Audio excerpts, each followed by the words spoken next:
खुलुमबाय बेयो बडलेण्ड इंखं टेलिभिजन दिनैनि रादाबखौ फरायदों आं धृषरन बसुमतारी। दिनैनि गाहाय रादाबाव दङ मैगं थाइगंनि बाजारखौबो बन्द खालामनो बिथोन होफिनबाय गिबि मन्थ्रिया। बदरुद्दीन आजमलआ गिबि मन्थ्रिनि रिलिफ फान्डआव 1,50,00,000 रां दान होदों। आसामनि सा 126 एमएलएफोरा कर'ना भाइरासनि थाखाय दान होदों। भारतआव सा 20 सिम बांबाय कर'ना भाइरासजों थैनाया। महाराष्ट्रआव नखरसेनिनो सा 12 सुबुंनाव कर'ना भाइरास पजिटिभ। न'निफ्राय बायजोआव ओंखारनायनि फंबायखौ बुथारदों। सरुहजाई स्टेडियामखौ आइसोलेसन बादा खालामबाय। दानिया आबुं रादाब। गासैबो मैगं थाइगंनि बाजार आरो दखानफोरखौ गोख्रैनो बन्द खालामनो बिथोन होफिनबाय गिबि मन्थ्रि सर्बानन्द सन'वालआ। गिख्रंथाव कर'ना भाइरासनि थाखाय 21 सान हादरनाङै लकडाउन फोसावदोंमोनब्लाबो जानाय लोंनाय बुथुमनायनि जुनै मैगं थाइगंनि बाजार आरो दखानफोरखौ खुला खालामनो बिथोन होनाय जादोंमोन। नाथाय बैफोर मैगं थाइगंनि दखान आरो बाजारफोरखौबो बन्द खालामनो बिथोन होफिनबाय। मख'नो गोनांदि मैगं थाइगंनि बाजार आरो दखानफोरा खुला जानाय लोगो लोगो दिनै फुंनिफ्रायनो लकडाउननि आयेनखौ सेफायनानै रायजोफोरा लैहोर लैहोर हाथाय खालामनो ओंखारलांनायनि थाखाय बे बिथोनखौ होनो गोनां जादों गिबि मन्थ्रिया। AIUDFनि गाहाय धुबरी लकसभानि MP मौलाना बदरुद्दीन आजमलआ गिबि मन्थ्रिनि रिलिफ फान्डआव नोगोद 1,50,00,000 रां दान होबाय। मुलुगनाङैनो गिख्रंथावै साग्लोबनाय कर'ना भाइरासनि थाखाय हादरनाङैनो 21 सान लकडाउन खालामनायनि उनाव आसामनि गोरिब थाखोनि सुबुंफोरखौ मदद खालामनायनि थाखाय बदरुद्दीन आजमलआ 1,50,00,000 रांखौ गिबि मन्थ्रिनि रिलिफ फान्डआव दान होदों। मख'नो गोनांदि खैफोदनि समाव हारि धोरोम आरो समाज बासियालासे आरो जेबो सार्थ गैयाजासे दान होनानै गावनि सुबुंथि आरो गुवार गोसोखौ रोखायै फोरमायथिदों बदरुद्दीन आजमलआ। बेखौबो मख'नो नांगोनदि बदरुद्दीन आजमलआ सासे गुवार गोसोनि गेदेमा राजखान्थिगिरिल' नङा, बियो सासे माल्टि नेशनेल कम्पानिनि बिगोमा आरो मुंदांखा फालांगिगिरि।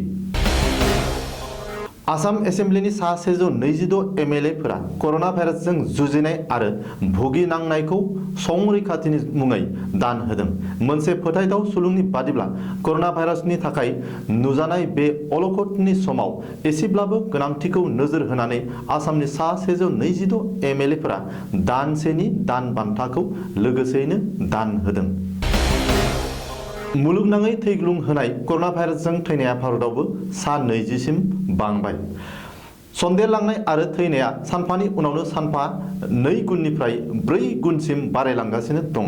सन्देर जानाया दिनैसिम सा 727 सिम बांबाय। मख'थावदि कर'ना भाइरासजों थैनायनि हारा मुलुगनाङै दिनैसिम 16 जौखोन्दोब्लाबो भारतआव बेनि हारा गिख्रंथाव आरो 29 जौखोन्दो।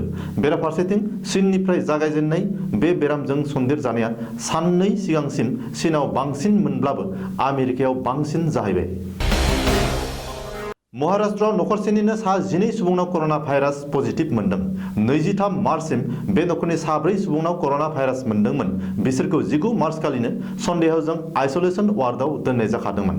सुलुंनि बादिब्ला बिसोर सौदि आरबाव हज दावबायनानै फैदोंमोन। 25 मार्चसिम बे नखरनि आरोबाव सा 5 सुबुंनाव कर'ना भाइरास मोनो आरो बिस्तिबार खालि सा 3 सुबुंनाव कर'ना भाइरास मोनबावो। बिसोरनि अनगायैबो आरोबाव गुबुन सा 23 नखरनि बाय बाहागि फोरखौबो आनजादनि थाखाय दैथायहरनाय जादों आरो बिसोरनि रिपर्टखौ थाबैनो मोनगोन होननानै सुलुङाव बुंदों। कर'ना भाइरासनि थाखाय गाहाय मन्थ्रि नरेन्द्र मदिया लकडाउन फोसावनाय समाव न'निफ्राय बायजोआव ओंखारनायनि थाखाय सासे सुबुङा गावनि असे फंबायखौ बुथारदों। जाथाया सोनाब मुम्बाइनि। सुलुंनि बादिब्ला राजेश लकी मुंनि सुबुङा गावनि फंबाय दुर्गेशखौ बायजोआव दाथां होननानै खनले खनले बुंदोंमोन। नाथाय दुर्गेशआ बिदानि बुंनायखौ खोमा सुवालासे मोनसे खामानिनि थाखाय बायजोआव थांदोंमोन आरो न'आव गिदिंबोफिनदोंमोन। न'आव फैफिननाय लोगो लोगो बिदाया बिखौ बुथारो। फंबायखौ बुथारनाय दायाव राजेश लकीखौ पुलिसआ एरेस्ट खालामो। बायजोनिफ्राय फैनाय आरो हटेलफोराव थानाय मानसिफोरखौ आलादायै दोननो थाखाय सरहजाय स्टेडियामखौ आइसोलेशन बादा खालामबाय। मन्त्री हिमन्त बिश्व शर्माया सुलुंनि गेजेरजों मिथिहोदों दि बायजोनिफ्राय फैनाय गोबां मानसिखौनो आइसोलेशन खालामनाय जादों आरो खायसे हटेलाव थानाय मानसिफोरखौ हटेलनि बिगोमाफोरा होखारबाय। बैसोर बायदि मानसिफोरखौ सरू हजायाव बानायनाय आइसोलेशन बादायाव दोननाय जागोन आरो आसाम सरकारानो बिसोरनि थानाय जानायनि खरसाखौ होगोन। दिनैनि रादाबा एसेनोसै। गोजोन्थों।